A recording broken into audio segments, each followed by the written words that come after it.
All right, so lots of stuff. Let's briefly cover 1997. Lots of stuff happening in the WWF in 1997. The rise of Steve Austin, the turn of Bret Hart, the Hart Foundation, the problems behind the scenes with Shawn and Bret, the screw job, lots and lots and lots of stuff going on. Real quick, Corny would have been, in my head, a huge proponent of the push of Stone Cold Steve Austin. Fair to say? Yeah, fair to say. Everybody was. I feel like he'd have loved the anti-American Bret Hart as well. Not as much as he loved the All-American Patriot. That's what I want to talk about. So there's this famous clip out there of a Jim Cornette shoot where he talks about a situation, we'll say, with Kevin Dunn. Can you catch everybody up on this Patriot Kevin Dunn conversation? You were there. People have heard for years Cornette's version. What's Bruce Prichard's version? Okay. Well, it starts out, it was during a time that the company was having some challenging financial times. So we were trying to save money any way that we could. One of the ways to save money, especially when you're going into Nova Scotia, is if you fly on a Saturday and you stay over on a Saturday night, your trip, which would normally, like, for example, to go in and do Raw, and if you went in on a Sunday night and came back on a Tuesday, the trip may be $1,000. However, if you go in on a Saturday, you keep that Saturday night stay over, your trip may be $200 because of the Saturday night stay. So it was decided that everyone going to TV would have to go into Nova Scotia on a Saturday afternoon, spend Saturday night there and Sunday, and then do Raw on Monday night and do the TV after the fact to save money. And you say, well, you got a hotel, you got all that other shit. All that other shit, it was still cheaper doing that than going out on a Sunday night. And so everybody had to do it. So now everybody's got to leave home 2 days early to go to Nova Scotia. You ever been to Nova Scotia? I don't plan to go anytime soon. Well, it's beautiful in the summer, but that's all I got to say about that. To add insult to injury, we get into Nova Scotia, and Vince wants to have a production meeting. So what else you going to do? You know, I mean, hey, you're in Nova Scotia, you got to leave home early. Well, let's work. Let's have a meeting. Let's have a meeting about having a meeting. And we're sitting in this meeting room. Let me catch everybody up here. This is probably happening in July of 1997. Sounds about right. There was a couple of dates there. July 20th in Sydney, Nova Scotia. And then the next day in Halifax, Nova Scotia. That was July 20th and 21st, 1997. Sorry about that. Keep going. And I think we were at Halifax. I think we based ourselves out of Halifax. I don't really remember exactly. But we were in a meeting, and it was the usual suspects in this agent meeting because everybody had to be there early. And Cornette goes on talking, and at some point, KD might have said something along the lines of, you know, Jim, you're just tiresome. Which, I guess, went up Corny's ass sideways with red hot poker. And Corny immediately shot back. Let me tell you something, you Bugs Bunny looking motherfucker. And the whole room just kind of goes silent. Because, you know, it just was a personal attack. And granted, you know, KD probably started it with his comment about, well, Jim, you're tiresome, you know, and they hated each other.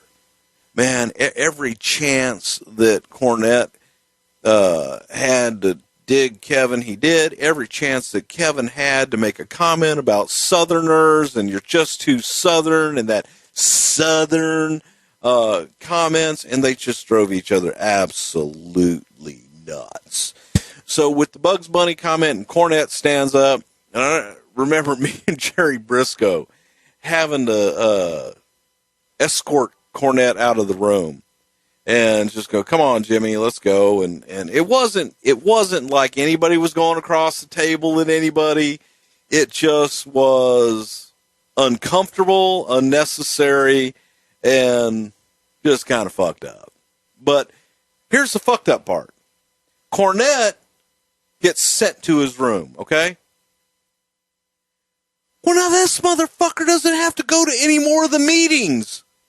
He gets to go to his room and relax and chill out and have room service and watch TV. We're still stuck in the meetings. And we break up that meeting and we go to lunch. And one of the funniest fucking things, man, Jim Ross, me, Jerry Briscoe, and Vince all sit down at a table. And Vince looks at JR and says, God damn, JR, you got a problem on your hands with Cornette. And JR's like, what the fuck? Why don't you have a goddamn problem? But it was absolutely hilarious because it was, hindsight being 2020, it was kind of funny being there. And JR having to deal with it after the fact. I was just happy I didn't have to deal with it. But Kevin Dunn would never be Jim Cornette's favorite person. Ever. No. Why would that be? That's independent of this meeting. Because he was a Southerner. He just hated Cornette. So it wasn't so much that Cornette hated Kevin Dunn. It's that Kevin Dunn hated Cornette. Oh, it was mutual. It was definitely mutual. They couldn't stand the sound side of each other.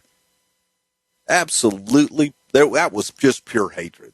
And neither one respected what the other one could do. At all. Totally thought the other one was full of shit. Yes. Couldn't stand each other. Couldn't stand the side of each other. Couldn't stand the sound of each other's voice. Do you think it is, not trying to beat Jim up here, but do you think it's fair that Cornette has continually called him Bucky Beaver motherfucker and made fun of the teeth and did all these crazy impressions over the years? That's Jim. That feels way out of character for him, because normally, if that's not his deal, he'll fuck with you about your stupid ass opinion more so than your teeth. Yeah, but again, that just shows me it's like personal, like he fucking hates him. Yeah, it is. It's personal on both ends. But to me, it's silly personal. Yeah. I think that there comes a point where when you're just busting on somebody's teeth, it's like, fuck, dude. Yeah, get over it. You're reaching. Get over it. They're both very good at what they do, and it's just it's gotten to the point of ridiculousness and silliness, and I think that Corny does it because it's a good topic. It's like, oh, for sure, people want to hear it. Yeah, fuck with Russo, fuck with Kevin Dunn because it's entertaining, and his story and his recollection of it is absolutely entertaining and funny as shit. Can you give us any sort of instance where you could see that you would side with Cornette and that Kevin Dunn had fucked some shit up? Fuck shit up in what way? In any way. Can you say anything critical of Kevin Dunn at all right now, or are your balls in a jar in Stamford, Connecticut? No, I think from Kevin's point of view, I think that Kevin could be absolutely fucking brutal with some of his opinions and the way that he would talk to people, especially during live TV.